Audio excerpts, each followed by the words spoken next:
स्वागत है आप सभी का आपके अपने चैनल एकलव्य एजुकेशन सेंटर के इस नए वीडियो में। दोस्तों, जैसा कि आप जानते हैं कि अनार एक ऐसा फल है जिसमें लगभग सभी प्रकार के पोषक तत्व पाए जाते हैं। अगर एग्जाम्पल्स के तौर पर देखें तो उसमें विटामिन बी, सी और के पाया जाता है, यानी लगभग 3 तरह के विटामिन पाए जाते हैं। और उसके साथ ही अनार में जिंक, ओमेगा 6 फैटी एसिड और फाइबर तथा पोटेशियम भी पाए जाते हैं। तो इस तरह से अनार एक ऐसा फल है जिसमें लगभग सभी प्रकार के पोषक तत्व मौजूद होते हैं। और यही वजह है कि जो अनार की मांग है सालों भर रहती है। और जो भी किसान अनार की खेती करते हैं निश्चित तौर पर उन्हें अच्छे लाभ प्राप्त हो सकते हैं, यानी अच्छे लाभ प्राप्त होने की संभावनाएं ज़्यादा होती है अनार की खेती में। तो आइए समझते हैं कि अनार की खेती कैसे करें। अर्थात इस वीडियो में हम अनार की खेती के बुआई से लेकर उसकी फल लगने तक सभी प्रक्रियाओं पर विस्तार से जानकारी प्राप्त करने का प्रयास करेंगे। तो चलिए इस बेहद ही महत्वपूर्ण वीडियो का हम शुरुआत करते हैं। सबसे पहले बता दें कि अनार की खेती उपोष्ण जलवायु में किया जाता है, यानी अगर उपोष्ण जलवायु वाले इलाके में अगर रहते हैं आप तो निश्चित तौर पर आप अनार की खेती कर सकते हैं। यानी अर्ध शुष्क जलवायु में, यानी अगर ज़्यादा गर्मी पड़ रहा है तभी नहीं हो सकता अनार, और ज़्यादा ठंडी पड़ेगा तभी अनार नहीं हो सकता है, यानी अच्छे पैदावार नहीं हो सकते। अगर हो सकते हैं तो इस तरह से अच्छे पैदावार यानी अनार के अच्छे पैदावार प्राप्त करने के लिए आपको अर्ध शुष्क जलवायु वाले इलाके में ही अनार की खेती करनी होती है। यानी जैसे ही अगर हम बातें करते हैं, अगर अनार की जो फल लगते हैं उस फल में अगर ज़्यादा तापमान मिलेगा तो निश्चित तौर पर जो मिठास लगने की यानी मिठास प्राप्त करने के जो गुण हैं वो ज़्यादा हो जाएंगे, यानी अनार के फल ज़्यादा मीठे होंगे अगर ज़्यादा गर्मी वाले इलाके में इसको उगाया जाता है। यही वजह है कि राजस्थान जैसे इलाकों में अनार की खेती ज़्यादातर की जाती है। यानी महाराष्ट्र, राजस्थान के क्षेत्रों में अगर जाएंगे तो निश्चित तौर पर अनार की खेती आपको ज़्यादा देखने को मिल सकती है, क्योंकि वहाँ पर ज़्यादा शुष्क अर्ध शुष्क जलवायु पाया जाता है। और यही वजह है कि अर्ध शुष्क जलवायु में जो अनार के हैं, अनार के जो पौधे हैं अच्छे तरीक़ों से विकसित हो सकते हैं। और अनार की खेती निश्चित तौर पर महाराष्ट्र और राजस्थान के क्षेत्रों में किया जाता है।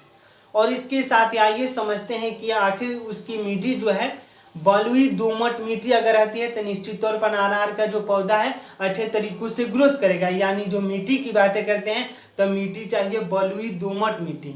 इस तरह से यह कुछ जलवायु की हम बातें की। अब हम बातें करेंगे कि आखिर अनार की खेती हम कैसे करें। यानी अनार की खेती हम कलम लगाकर भी कर सकते हैं। अगर कलम लगाकर करते हैं तो निश्चित तौर पर हमें जल्दी से फल देखने को मिल सकते हैं। यानी जैसे अगर पौधे के रूप में उसको हम उगाते हैं तो निश्चित तौर पर ज़्यादा समय लग सकता है।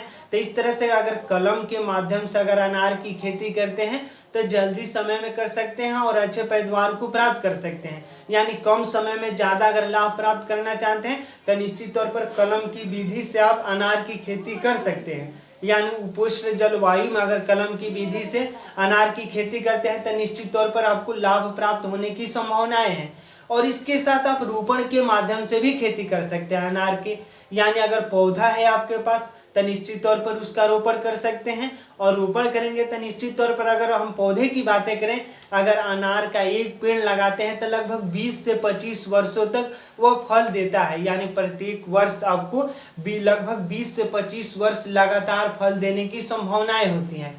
यानी एक पेड़ अगर लगाते हैं तो निश्चित तौर पर 20 वर्षों तक उस पेड़ से अनार का फल प्राप्त कर सकते हैं और उसे तमाम प्रकार के लाभ भी प्राप्त कर सकते हैं। तो इस तरह से अनार एक ऐसा फल है जिसको एक बार रोपण कर देने या कलम लगा देने पर हम 20 से 25 सालों तक उससे लाभ प्राप्त कर सकते हैं। अगर हम बातें करेंगे कि आखिर वो अनार के जो लाभ हैं, यानी अनार जैसे अनार का उपयोग है, यानी अनार का उपयोग जैसे हाई बीपी वाले लोग करते हैं। यानी किसी व्यक्ति को अगर हाई बीपी का समस्या है तो निश्चित तौर पर अनार का प्रयोग करेगा। तो इस तरह से अनार के कुछ प्रयोग हुए। यानी अनार के रोपण के दौरान हम बातें करते हैं तो रोपण के दौरान आपको नाइट्रोजन, फास्फोरस और पोटेशियम का मिलावट करके अगर हम उसमें रोपण के दौरान अगर जो पौधा है अनार का अगर उसके जड़ों में डालते हैं तो निश्चित तौर पर जो पौधा है अच्छे तरीकों से ग्रोथ कर सकता है। यानी हमें नाइट्रोजन, फास्फोरस और पोटेशियम जैसे खादों का प्रयोग करना है अपने अनार की खेती में। अगर नीम की अगर आपके पास खाद हो तो निश्चित तौर पर अनार की खेती में नीम का खाद भी प्रयोग कर सकते हैं। तो इस तरह से यह कुछ बेसिक जानकारी हुई है, यानी अनार की खेती से जुड़े कुछ यह बेसिक जानकारी है। अगर वीडियो अच्छा लग रहा है, कुछ सीख पा रहे हैं इस वीडियो के माध्यम से, तो हमारे चैनल को कर दीजिए सब्सक्राइब। धन्यवाद, थैंक यू।